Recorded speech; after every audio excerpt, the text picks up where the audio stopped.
قلاع الوليد محصنة من جوه، قلاع الوليد محصنة من جوه،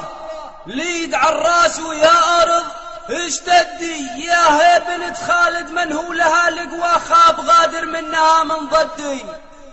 هذه حمص من لها لقوى، ما تملك انت الا حديد مصدي، وشبيحة اللظ انهم لك لقوى، شي كلاه السوس لابد ينهدي، لا حول لك بس لينا هالقوة، من عند رب ما يخلف الوعد،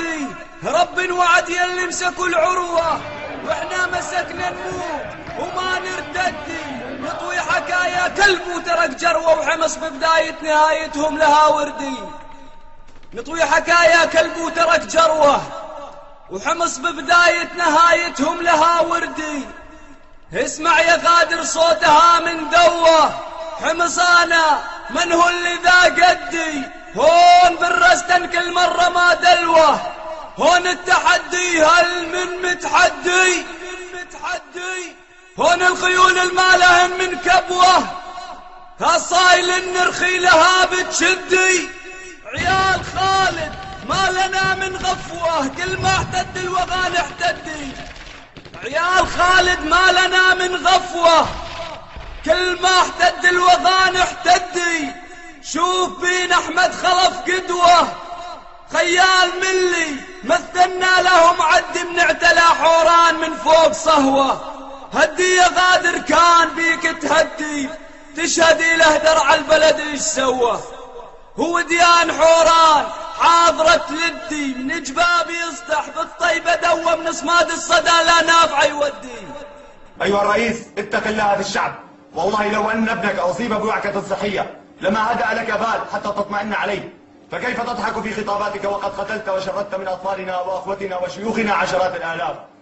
فإن كنت محبا للشعب قادرا على أخذ القرار بنفسك دون غيرك، فقلها مدوية وتنحى جانبا كي نعيش أحرارا وشرفاء بدونك أنت. أتذكرك يا أبو عمر بخلوة، قاعد أنا بحدك وتسولف بحدي، تقول ما للبلد عن بالي سهوة، الوضع بالرستن شوي متردي، أبغى النصر منها ولا الشهادة منوة، نلتها يا أحمد وفيت العهدي، صبر التقي ما زاده إلا تقوى، هو داعت الله والجنان الخلدي، تبكيك حوران وما لها من سلوى، وسهول حوران ما هن بجردي، لا ما نسن وياك ذيك الخوة، واللعي حوران من النبع للسدي، الرستن اليوم انبلت بلوة، لا تخلي الغادر بهاين فردي، ومن انبلينا لقينا حمص عزوة،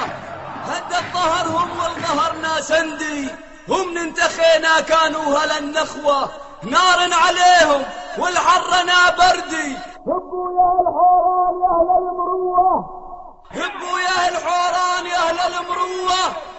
حمص طلبت من ربها المددي، وين عمر وين العدا عدوة، وين حوران لا جدها جدي، وين اللي من يبكي الصخر ما تقوه، وين همة تقوم ما تنهدي، لزم عغيرهم ما تتلوه، واللي غدر بينا امس الزوم نستدي، كل من دعم ساحاتنا للشور توه، واليوم لزوم علينا الردي، حنا معك للموت يا حمص فدوى، من قابع المهدي للي بطرف لحدي، يا حمص